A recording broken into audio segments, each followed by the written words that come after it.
Teachers day, वो दिन जिस दिन हम सब मिलकर अपने टीचर्स का सम्मान करते हैं। लेकिन उस रात हमारे स्कूल में कुछ ऐसा हुआ जिसने जिंदगी भर हमें सिखा दिया कि सिर्फ आत्मा आशीर्वाद देने नहीं आती बल्कि बदला लेने भी आती है। दिल्ली का एक बड़ा स्कूल था। 5 सितंबर टीचर्स डे की सुबह पूरा स्कूल रंग बिरंगी सजावटों से भरा हुआ था। बच्चे बैलून्स और पोस्टर्स लेकर घूम रहे थे। हर क्लास में हैप्पी टीचर्स डे लिखा हुआ था। आरव 16 साल का स्टूडेंट, वो प्रिंसिपल का बेटा था। आरव थोड़ा शांत स्वभाव का था, लेकिन उसमें जिज्ञासा और बहादुरी दोनों थी। उस दिन सभी बच्चे खुश थे, लेकिन आरव को अजीब सी बेचैनी हो रही थी। उसे ऐसा लग रहा था कि स्कूल की दीवारें आज ज्यादा भारी लग रही है, जैसे कोई छुपा हुआ साया उसके पीछे घूम रहा हो। तैयारी के बीच अचानक से एक खबर मिली। पुरानी लाइब्रेरी का दरवाजा अपने आप खुला मिला। वो लाइब्रेरी पिछले 20 साल से बंद थी। कहा जाता है वहाँ अजीब घटनाएं होती है, इसलिए प्रिंसिपल ने वहाँ हमेशा के लिए ताला लगा दिया था। लेकिन आज टीचर्स डे पर वो दरवाजा खुद ब खुद खुल जाना सबको डरा गया। जिज्ञासा में आरव अंदर गया।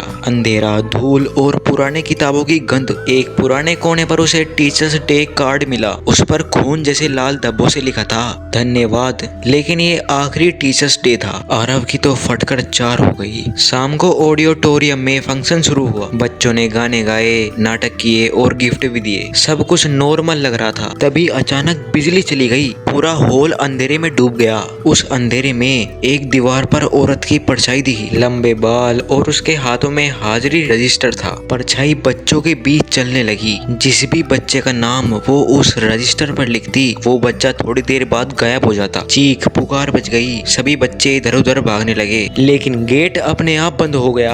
आरव ने हिम्मत करके पुकारा, तुम कौन हो? तभी वो औरत सामने आई। उसका चेहरा जला हुआ था, आंखें लाल थी और उसके हाथों पर जलने के निशान थे। उसने कहा, मैं मिस वर्मा हूँ। मैं इस स्कूल की पहली टीचर हूँ। 20 साल पहले इसी दिन टीचर्स डे पर बच्चों ने मजाक में मुझे स्टेज से धक्का दे दिया। मैं मोमबत्तियों में जलकर मर गई। तब से हर टीचर्स डे पर मैं लौटती हूँ अपने बच्चों को लेने। बच्चे कांपने लगे, बाकी टीचर्स सन्न रह गए। अब हालत बिगड़ रहे थे। बच्चे एक एक कर गिर रहे थे। टीचर्स तो डर के मारे छुप गए थे। आरव ने फैसला किया कि कुछ ऐसा करना होगा। वो तुरंत भागकर फिर से लाइब्रेरी पहुंचा। वहां पर उसने देखा कि कार्ड के पीछे कुछ लिखा हुआ है, मेरी आत्मा तभी मुक्त होगी जब कोई बच्चा मुझे दिल से सम्मान देगा। आरव को समझ आ गया कि टीचर्स का बदला तब खत्म होगा जब कोई टीचर को दिल से रिस्पेक्ट देगा। आरव भागकर वापस हॉल में आया। उसने बच्चों से कहा, डरो मत, अगर हम इसे दिल से रिस्पेक्ट देंगे तो इसकी आत्मा शांत हो जाएगी। शुरुआत में तो सभी बच्चे चुप थे,